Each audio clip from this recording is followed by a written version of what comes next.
আজকে আমি আপনাদেরকে গাজরের স্যালাড রেসিপি বানিয়ে দেখাবো বন্ধুরা। গাজর দিয়ে দিলাম, টমেটো বন্ধুরা দিয়ে দিলাম।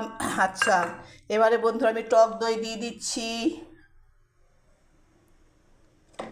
একটুখানি আমুল দুধ দিয়ে দিচ্ছি বন্ধুরা।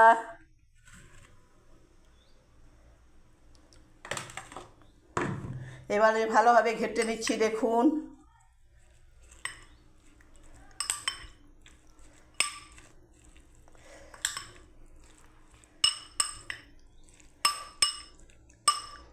একটু দিয়ে দিচ্ছি বন্ধুরা, রস দিয়ে দিলাম, একটুখানি লেবুর রস,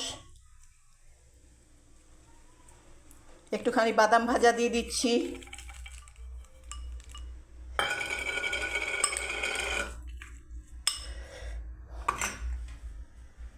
আর ওপরে বন্ধুরা একটু কিশমিশ ছড়িয়ে দিচ্ছি, যাতে মুখে পড়লেই বন্ধুরা ভালো লাগে খেতে। হ্যাঁ, দেখুন বন্ধুরা, একটুখানি কিশমিশ দিয়ে দিলাম ওপরে। গাজরের স্যালাড বন্ধু রেসিপি রেডি বন্ধুরা। ভালো লাগলে লাইক, কমেন্ট, শেয়ার, সাবস্ক্রাইব করে বন্ধুরা পাশে থাকবেন।